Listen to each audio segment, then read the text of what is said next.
ঢাকায় ডিপিএল মাঝপথে চট্টগ্রামে জাতীয় দল সেই ডিউটি শেষ করে এবার সিলেটে বাংলাদেশ এ দল। শহর, টিম কিংবা ফরম্যাট ভিন্ন হতে পারে, তবে যেটা পরিচিত দৃশ্য সেটা হলো এনামুল হক বিজয়ের আত্মবিশ্বাস আর আগ্রাসনে মেশানো ব্যাটিং।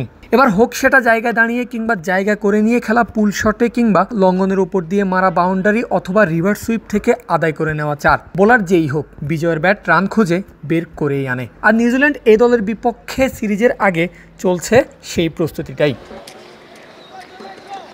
সাদা বল বিশেষ করে ওয়ানডে ফরম্যাটে এনামুল বিজয় কেমন ফর্মে আছেন সেটা যারা দেশের ঘরোয়া ক্রিকেটের টুকটাক খবরও রাখেন তারা নিশ্চয়ই ভালো করেই জানেন। সদ্য সমাপ্ত ঢাকা প্রিমিয়ার লিগে 14 ইনিংস ব্যাটিং করেছেন, যেখানে শুরুটা তো করেছিলেন জোড়া ডাক দিয়ে, কিন্তু তৃতীয় ম্যাচেই ক্লাসিক বিজয় বাউন্স ব্যাক করে আর টুর্নামেন্ট শেষে নিজের নামের পাশে লেখান 874 রান, যা কিনা টুর্নামেন্টের সর্বোচ্চ।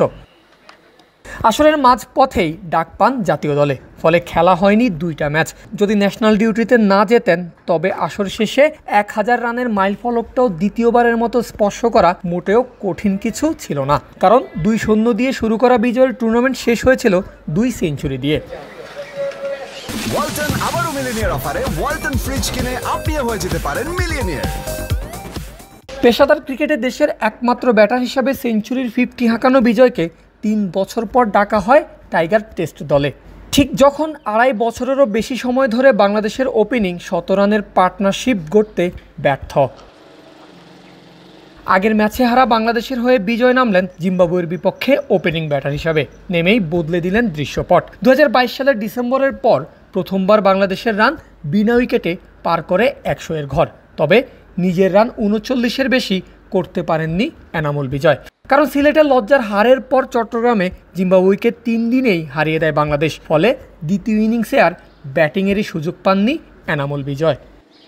এবার বিজয় পাড়ি জমিয়েছেন সিলেটে, আবারও শিফট করেছেন ওয়ানডে ফরম্যাটে। প্রথম দিনের অনুশীলনেই ঘাম ঝরিয়েছেন। সিলেটের 2 মাঠের একাধিক নেটে পরিশ্রম করে ব্যাটের হাতকে সানিয়েছেন।